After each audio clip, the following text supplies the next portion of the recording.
it was really interesting when she finally was able to transition. And there was a year that was a grey area when she was 8 years old, where at home she was a girl and at school she was a boy. And when she was finally able to live all the time as her true self, all of that girly frippery, it dropped away.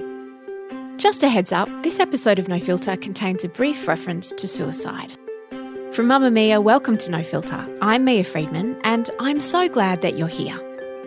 20 years ago, Rebekah Robertson had twins. Both her babies were assigned male at birth, but despite what was written on their birth certificates, Rebekah's twins were very different. And so began the story of a little person called Georgie, who had a twin brother called Harry and who knew deep inside that she was a girl. So what did Rebekah do when she first realised Georgie was transgender? And how did she handle everything from school to clothes to friends and doctors? Rebekah says that the way she has parented her trans child is actually the exception. And she explains how that just breaks her heart. Rebekah Robertson is an actress, an activist and an author, and she's written a book called About a Girl.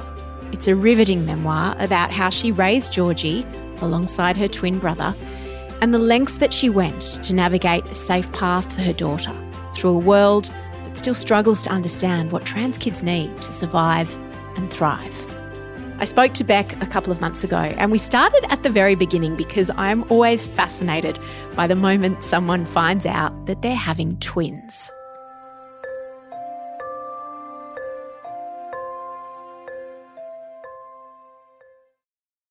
I went for what I call my audition, to use an acting parlance, at the Monash birthing centre, and I wanted to have a water birth.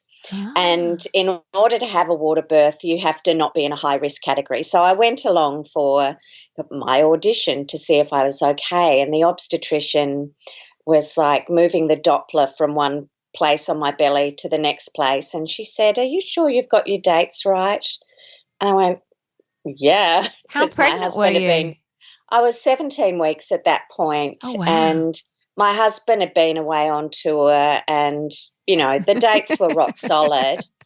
And so she was like, "Okay, well, I'm going to send you off for a scan," because at that point I hadn't had a scan yet. She said, "You've either got a growth on your uterus or there's more than one." And I was like, how many more than one would that be? Anyway, so a few days later we had a scan and we had two little bubbies in there. So Harry and George were born and came home. And, I mean, all babies are pretty much the same, aren't they? Little tiny babies. But then when did you start noticing their little personalities developing, and how did they develop? The lovely thing about having twins or multiples is that you can make those comparisons with your children. And it was so adorable because you could see as soon as they had some kind of control over their heads, or even when I'd put them on the ground together on a rug and they'd do their little push-ups, they'd wiggle their heads over to each other and just crack up laughing when the other one kind of collapsed. It was hilarious. So very, very early on, you could see their relationship building. Yeah. And you could see their personalities, and they were both completely delightful, both really funny, both really loved each other, and they were both really, really expressive. So I would be woken up by them at 4:35 in the morning. They were very early risers, and they were not the kind of kids that would go back to sleep. And they'd be singing like pirate drinking songs in their cots. Not actually, but that's what it sounded like. And they'd pull themselves up on the side of their cots and sing to each other, and then just crease themselves laughing. It was the most delightful thing I've ever heard in my life. Had you and your husband Greg talked much or thought much about how you'd bring your kids up, like whether you'd do, about gender. I mean, it's not something that people really think of until you go to the aisle at the toy store and all the boys' toys are trucks and blocks and all the girls' toys are little kitchens and dolls. Had you given that much thought? None. No thought. It just wasn't something that crossed my mind. I knew that I was grateful for what I had, and I suppose I was unaware at that point in time how incredibly gendered the very fabric of our interaction with one another is in this world. Mm. I was a feminist. I still am a feminist. So I knew that there were gendered aspects to our lives that had, incredibly poor outcomes for people, for women and for boys. But in terms of how I was going to raise, or we were going to raise our kids, it wasn't a conversation we'd had. When did you start noticing differences between George and Harry? And I want to say, when we're referring back then to when they were little, do we refer to Georgie and her, or do we refer to George and him? We would prefer if you referred to Georgie and her, because that acknowledges and respects the way that she always felt, not how we perceived her to be. Yeah. Yeah, that's really important, isn't yeah. it? So that idea of even before someone announces what they feel their gender to be, it's not a before and after. That's a really myth, isn't it, that a lot of people are misunderstanding, that people, including me in the past, used to have. Yeah, I think so. And for some people it's incredibly hurtful to have their previous name and pronouns used, because it feels as though they're not being seen or acknowledged for who they are. But different people have different experiences around that. And I just don't think that you should assume, that folks should assume what somebody feels comfortable with. And it's okay to ask, what pronouns would you prefer me to use? Or how should I refer to you? People really appreciate if you take the time to do that. And if you slip up, don't make a big thing about it. Just say sorry and move on. One of the things I think that folks find it difficult to navigate is when you go, oh my God, I'm so sorry. Oh, I'm so stupid. And so the person who's been misgendered or dead named ends up having to comfort and reassure them. That's really not how it should be. So just say sorry and move on. So when did you start noticing the difference between the kids, and what is that difference that you noticed? Look, it's all fabulous in hindsight, isn't it? You can see these markers in times probably more clearly than you do at the time. I had two really creative, really expressive little people. They were both incredibly communicative. Harry was super imaginative and very self-sufficient. Georgie followed me everywhere, wanted to talk all the time, even if she was only babbling at that point in time. She just wanted to talk and communicate and get into it. So it was really her saying those words when she was around about 2.5, between the age of 2.5, 3 years old, when she could form the sentence, that she said to me one bath time, "Mummy, I should be a girl." And so it was what she said really more than anything else, because we all know kids play. They express themselves in all kinds of ways. But not all kids say, I should be a girl. I'm really a girl. I'm a girl. When I grow up to be a girl. And this was repeated over and over many years. So it's really difficult to pinpoint an exact moment, aside from that one, when she said the words, because the rest of it were just two little kids playing. And what did you say that day, at bath time, and what did you think? Um, I think there was a little grip of fear. I think there was a little ringing of bells, and I think I was really uncertain, but it felt real.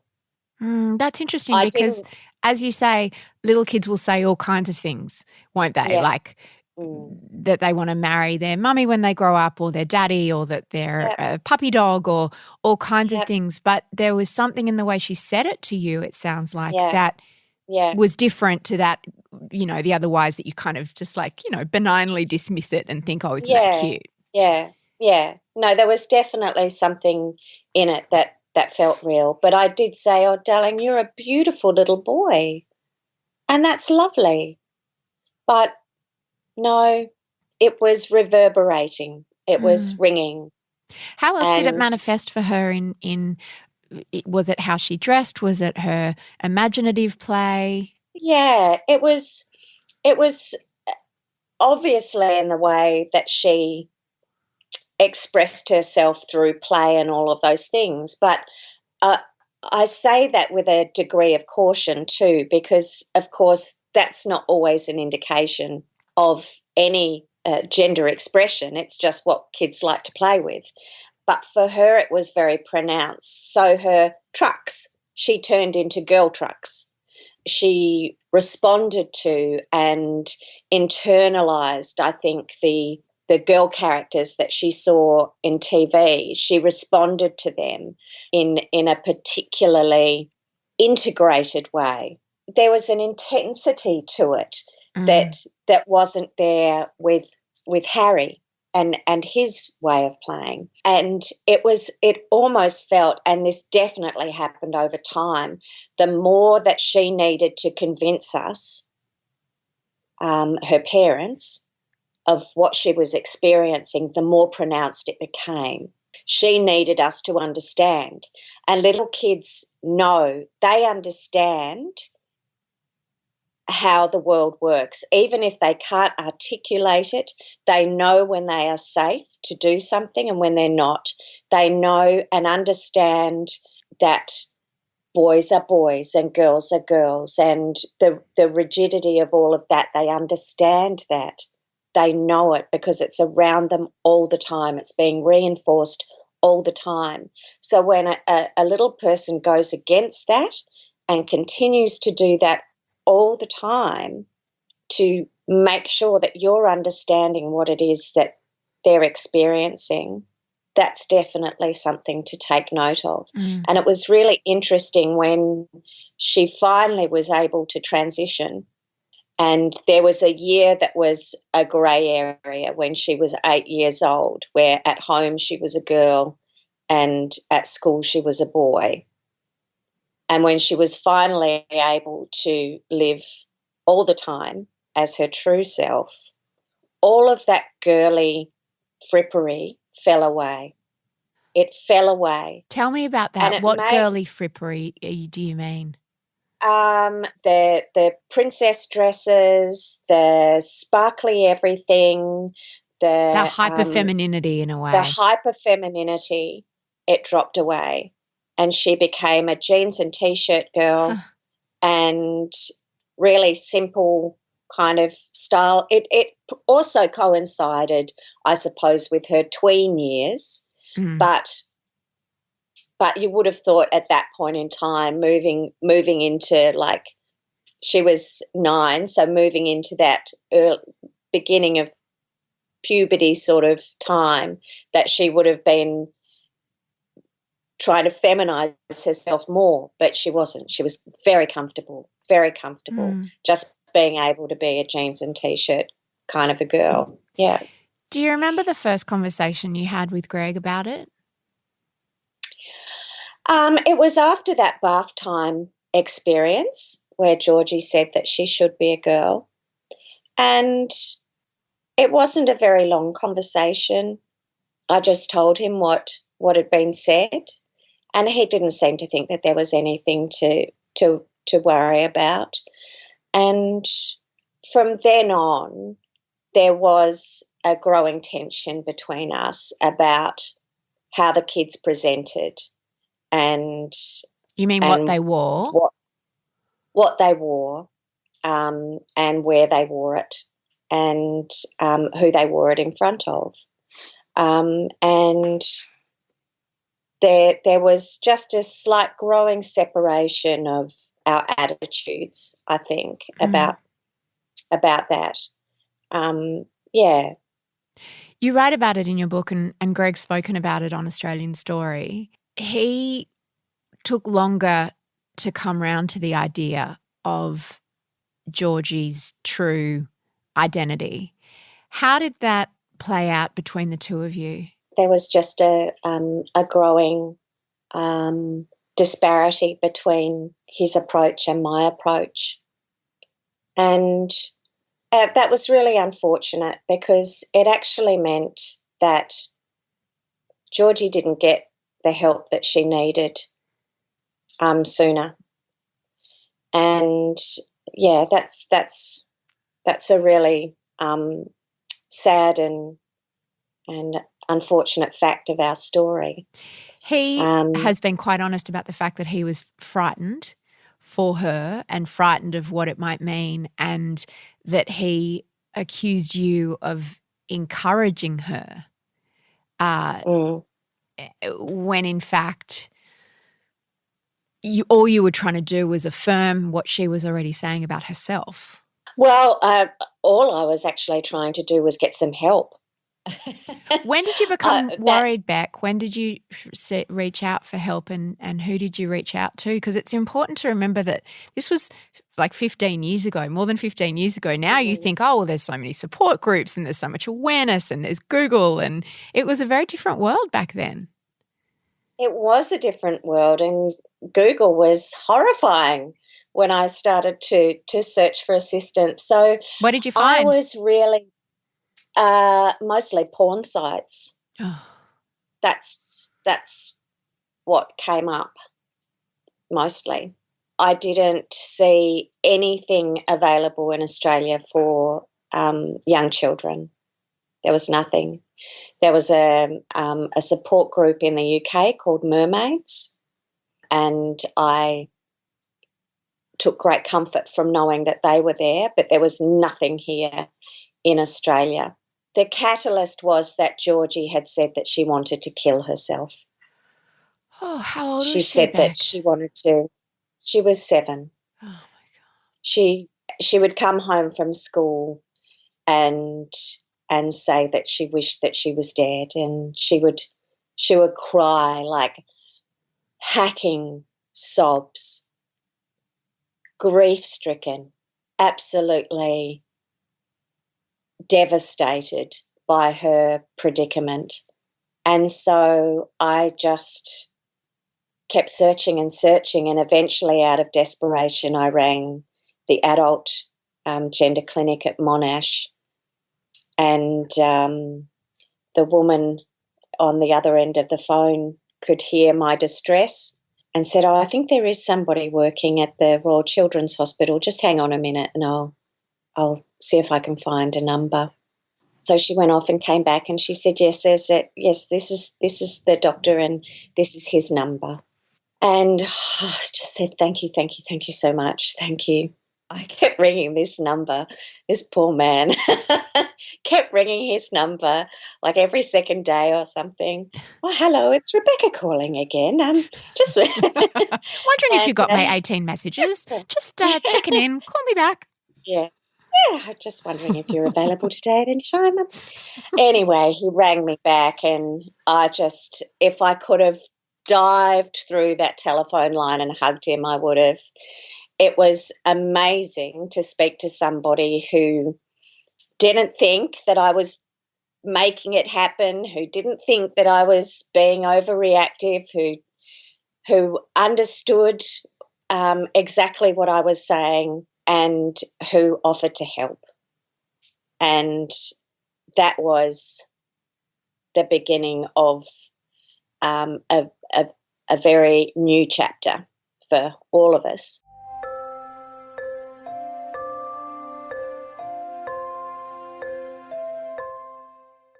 In a moment, I'll be back with more of my conversation with Beck, including why puberty can be such a dangerous time for transgender kids. But first, a quick message from Lady Startup, the movement that helps women start and grow their own businesses. 50,000 women in Australia started their own businesses or side hustles last year, and I reckon at least 10 times more wanted to work for themselves but just got stuck. Either they didn't have an idea or they weren't sure their idea was good enough. Imposter syndrome is super common. We all go through it. But are you going to let it stop you? If you love the idea of working for yourself, but you don't have a business idea, or maybe you have too many ideas and you don't know which one to focus on, I'm here to help. I'm doing a free webinar where I'm going to walk you through the 3 questions to ask yourself so that you make sure your idea is a winning one that will work for you and the life that you want to create. This is the stuff that no one else is going to tell you. I've worked with thousands of women over the years, and so I know that there's a combination of art and science behind picking the idea that's most likely to work for you. To find out what it is and to join me live for the webinar, go to ladystartup.com. What happened at that first appointment, and how did you sort of explain it to Georgie what you were going to be doing? Georgie was very hopeful that this appointment was going to turn her into a girl. Oh. And I said, well, that's not what this is about, darling. We're going to see a talking doctor. And it means that you can talk to him about anything. You can talk to him about how you feel about yourself and how you play and your hopes and dreams. And you can talk to him about us as well, about mum and dad. You can tell him about us, everything, whatever you want. And so having managed those expectations, we went in as a family, Greg, Georgie, Harry and myself, and we had an hour session with the doctor, and we went back every week for several months. Some of the appointments, I think 1 or 2 were just Greg and I. Some were with all of us, and many of them were just with Georgie. It was rather lovely to see, after that first appointment, the weight lift off Georgie's shoulders. It was visible. You could see it. And it wasn't that she thought that everything would be resolved quickly. She understood that wasn't going to happen. But she was being heard. She was being heard. And she knew that everybody was listening. And so I think she came away feeling much more hopeful than she had been previously, where she could not see her future. She couldn't see her future at all. What did Harry make of it? Harry was a little scared leading up to it. He felt that he was going to lose his brother, somebody who he loved, his twin, his constant playmate. But we'd had lots of discussions about what might happen. And he knew that nobody was going anywhere, that nothing really was going to change at all, that Georgie was always going to be Georgie because Georgie had always been Georgie, and it might just be that we would use the she, her pronouns at some point, but not straight away. And with that explained, he was much easier about it. And when eventually we did change pronouns, he became the pronoun police and made sure that everybody was saying the right thing. And he was like, come on, I think it's time you started to use the right pronouns now. Come on now. So, yeah. You talk about, this happening over a period of years. By the time you went and saw the doctor, Georgie was 7. What were the sort of milestones through that period in terms of changing her name, pronouns, how she dressed, what bathrooms she used in public? Like, what were some of the big milestone moments? Oh, that's a huge question. So about 2 months after we started seeing that doctor, he gave us, look, times have changed now. So what happened to us doesn't happen now necessarily, but we were given a diagnosis for Georgie, which it was gender identity disorder, transsexual type. That was what it was called then. Mm. But you don't need a diagnosis to be gender diverse. You just are. It's not a medical condition. I want people to understand that. But at that point in time, that's what we were told. And in so many ways, that was very freeing, because we then knew what to do. We had a plan of attack and we knew what to do. But in terms of getting Georgie sorted at school, it was going to take a lot of work. There were no children in primary schools in Victoria who were trans, openly trans, who were being supported. There was no government school policy. There were no programs to support LGBTIQ kids in primary school. There was nothing like that. So we were very tentative, and we had to do a lot of groundwork to get things happening. So I guess at home, starting to use the female pronouns. At school, trying to make sure that Georgie was safe to learn. That's what they're at school for. That's why we need education around all kinds of things, so that all of our kids, no matter what their difficulty, their challenge, are safe to learn. Had she not been safe? No. She had been bullied a lot, all around her gender. The other big, I suppose, milestone in our story was a particular incident that we had.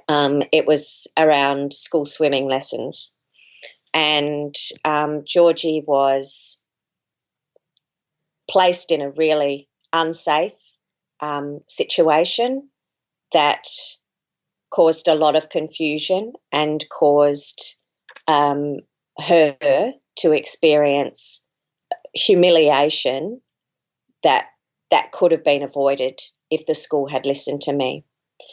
From that point, I went to the school directly after that event, and I said, she will never, ever, ever use a male bathroom again in her life. It will not be happening. You will make a safe space available for her. The school, I think, were not equipped. They were not equipped to deal with this situation, and we had to take our kids out and put them in another school. And that was a really positive and affirming experience for both of my kids. Both of them were not able to flourish at the school they were at. And the new school gave them a space that was just so diametrically opposed to the one that they had been in. Both of them just flourished. It was amazing. It was amazing to see it unfold. So with the space to be herself and to live full time, all the time, as Georgie, beautiful young girl at the age of 9, going on 10, for the first time in her life, she was able to live unencumbered by the opinions of others. And she flourished from being a really very extremely average student, not very motivated at all. She started to get A's. She started to Zoom. Harry started to be recognised for his creativity, which had never been recognised before. Georgie's leadership skills came to the fore. It was I can't even express how unbelievably freeing that was. And that period of time was incredible. It was beautiful. It was one of my favourite parts of their childhood. because they were coming into their own. They were making friends. They were participating fully, and I could send them off to school without my heart being in my throat every morning. It was just lovely. When you're talking about the other school and the swimming lessons and the conversations around bathrooms, I can hear the simmering rage in your voice and in your heart and the distress. Were you and Greg on the same page by now at that period? Like, were you at least fighting together? Yeah. He'd come to accept Georgie for who she is and how she wanted to dress. You talk in the book about him taking her to see Phantom of the Opera and how that was a real milestone in the family.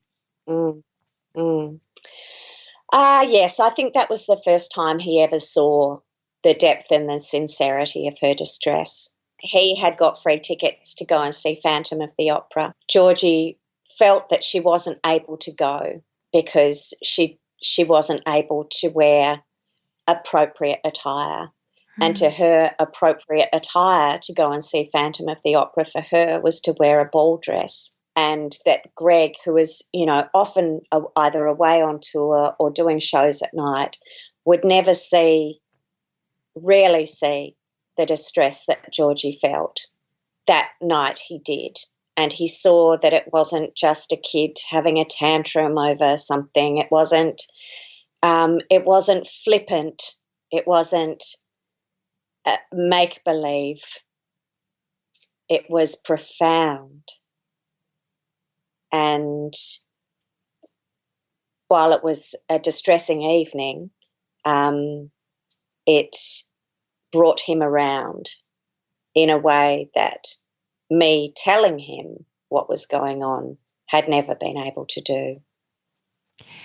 When Georgie turned 10, she'd been monitored and, by doctors, and something changed very suddenly when she turned 10.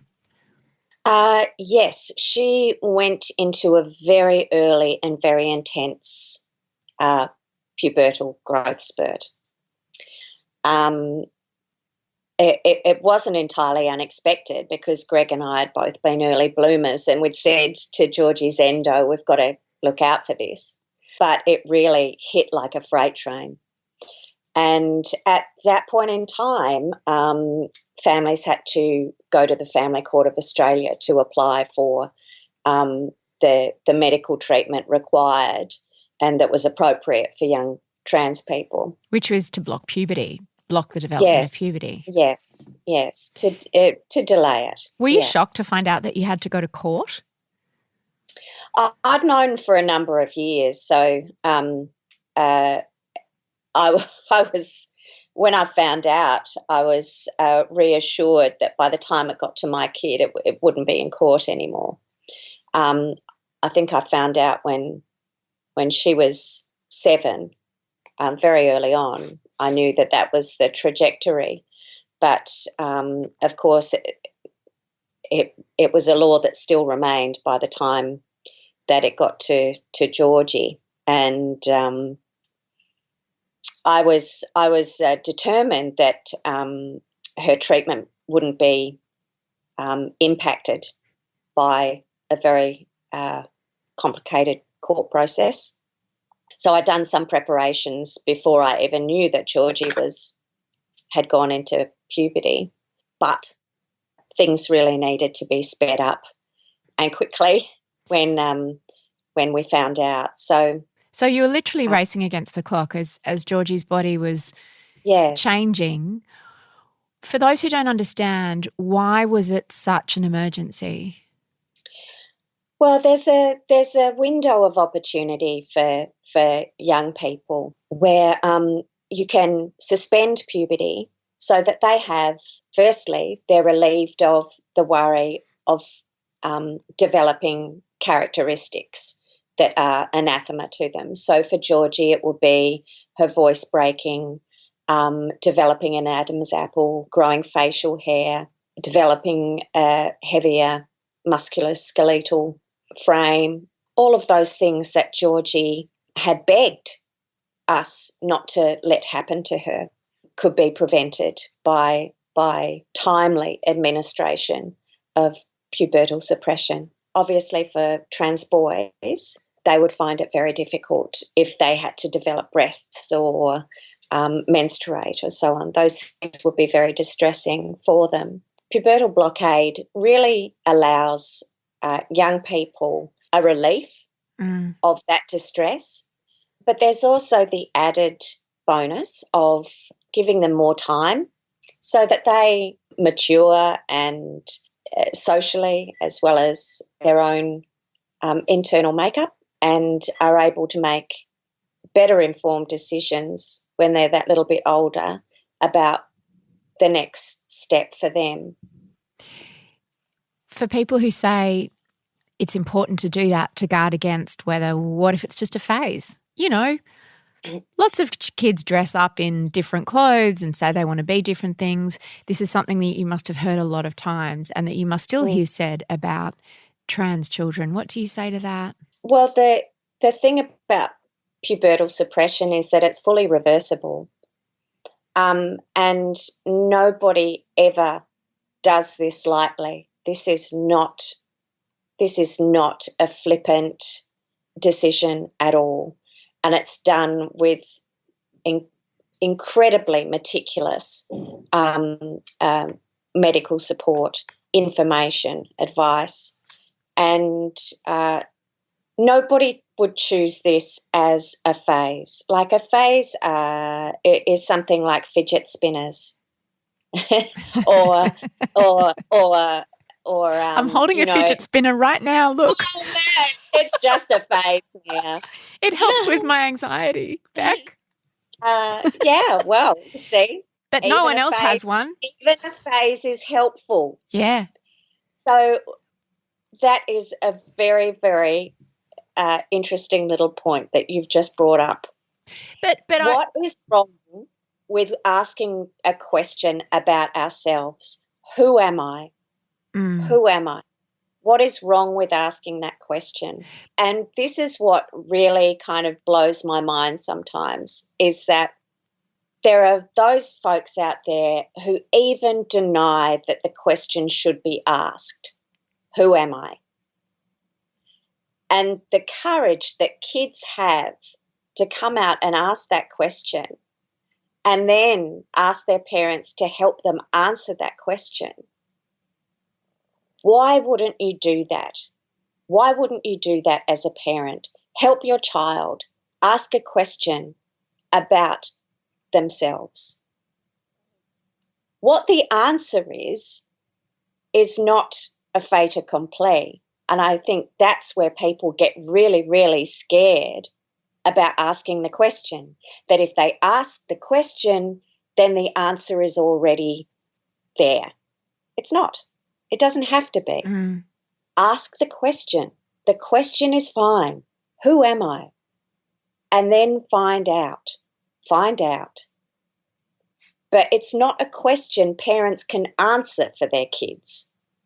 It's not their question. It's their kid's question. Georgie's just so lucky that you were there to see her, even when she was 2.5, and all through her life, and for fighting like a tiger mother for her. I know what you're saying, but kids shouldn't be lucky. People shouldn't be lucky to be loved. If you bring a child into this world, that's your responsibility.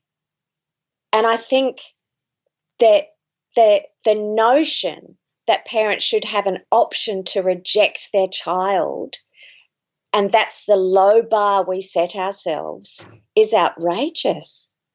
I actually think that's outrageous, that we bring a child into this world and we abandon them because they challenge us. I think that's disgusting. I really do. I think parents need to lift their game. At this point in time, my parenting for a trans kid is the exception rather than the rule. That has to change. That has to change. You bring children into this world to help them flourish. And that is your sacred duty. It is your responsibility. So I'm fortunate. I'm the fortunate one that I've been given the opportunity to do my best for another human being, for a human being I brought into this world. I've been given that opportunity, and I'm the lucky one. I'm the lucky one because I have had my insides shifted and moved around, and I see the world so differently now, and my own sense of self has changed, and my own understanding of gender and identity and all kinds of things have changed. I don't see the world the same way that I did before. Rebekah's book About a Girl is such a good read. You can pick it up at a bookshop or buy the ebook online if you simply can't wait. It's written in a really unflinching way, I think would be the best way to describe it. And as I read it, I was really in awe of the way Beck told Georgie's story, but kept it distinct from her own, which she sort of dived into in even more depth. Some of my favourite No Filter interviews over the years have been with trans men and women, and those conversations have opened my eyes and my mind and my heart in ways that I cannot overstate.